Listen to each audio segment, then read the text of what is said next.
religion and culture. If Rangphra is root, then Rangphraism is the stem and Rangphra culture is its branch. अगर Rangphra भगवान अगर उसका जड़ है तो Rangphraism यह उसका डाल है और Rangphra का जो कल्चर है वो उसका टहनी है. Again, if Christ is the root, then Christianity is the stem and Christian culture is the branch. Similar is the case with Hindu, Muslim and Buddhist. अगर क्राइस्ट जो उसका जड़ है तो क्रिश्चियनिटी जो उसका डाल है और क्रिश्चियन कल्चर जो उनका टहनी है. वैसे ही हिंदू, मुस्लिम और बुद्धिस्ट का जैसा. To expect indigenous culture from Christianity or any other religion is to expect orange from a mango tree.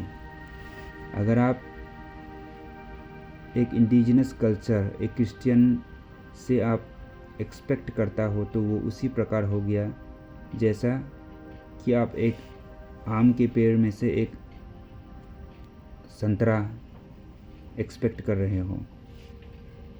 Culture is related to religion through its rituals, just as the body of a hen is connected to its head through its neck. Therefore, to separate Rangphraism from Rangphra indigenous culture is to separate the head of the hen from its body. Can a hen remain alive without head? No.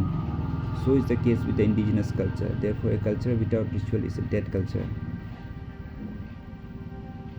Culture जो एक religion का साथ उसके rituals के through जुड़ता है, उसी प्रकार जिस प्रकार एक मुर्गी का बदन उसके माथे से उसके गले के थ्रू जुड़ता है.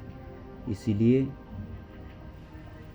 रंगफ्राइज़म को रंगफ्रा इंडिजिनस कल्चर से अलग करना उसी प्रकार है जिस प्रकार से एक मुर्गी का उसके माथे के साथ से अलग होना.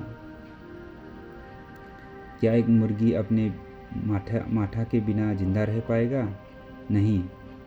उसी प्रकार इंडिजिनस कल्चर जो है ऐसा एक कल्चर है जिसका कोई रिचुअल ही नहीं है, तो वो कल्चर डेड कल्चर, वो मरा हुआ कल्चर है जहाँ में अगर कोई रिचुअल ही नहीं है.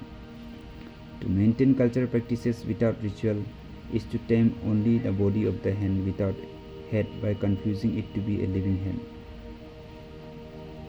आप ऐसे कल्चर प्रैक्टिस कर रहा है बिना रिचुअल का, वो उसी प्रकार है जिस प्रकार एक मुर्गी का बदन को आप सजा धजा के रख रहा है बिना उसका माथा का, और आप कंफ्यूज सोच रहा है कि ये मुर्गी जो जिंदा मुर्गी है. Ritual is nothing but a thanksgiving and permission seeking ceremony. We give thanks for bestowing us our beautiful culture as his gift. Since our culture purely belongs to him, it is mandatory for us to seek permission before we start celebrating it. Ritual जो एक तरह का धन्यवाद या एक permission लेने का एक सेरेमनी है जिसमें हम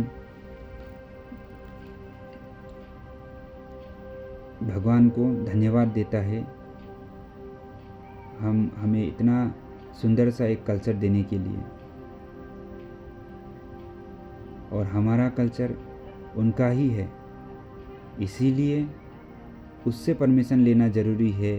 कुछ भी यहाँ पे सेलिब्रेट करने से पहले, कुछ भी कल्चर फेस्टिवल सेलिब्रेट करने से पहले भगवान से परमिशन लेना ज़रूरी है, क्योंकि यह कल्चर फेस्टिवल भी उन्हीं ने दिया है, उनका है. इसीलिए उनसे परमिशन मांगे. No person on earth is authorized to seize our faiths and culture because they are the gift of God. Not only this, but also God had conferred us the right to practice it. Whoever makes an attempt to seize our faiths and culture from us is to challenge the God himself, and for that he may have to pay his life at its price. इस पृथ्वी पर कोई आदमी ऐसा नहीं जिसको यह हक मिलता है कि वह हमसे हमारे विश्वास को, हमारे कल्चर को ले जाए, क्योंकि यह भगवान का उपहार है. यह ही नहीं, भगवान ने हमें यह हक दिया है, यह राइट दिया है कि हम उस कल्चर को प्रैक्टिस करें। और जो कोई भी ऐसा ट्राई करता है कि हमसे हमारे भरोसा, हमारे विश्वास और कल्चर को ले जाएंगे, तो वह भगवान को चैलेंज करने के बराबर है। और इसके कारण वह पाप का भागीदार बनता है, उसे अपना ज़िंदगी तक दे देना पड़ेगा इस गलती के लिए।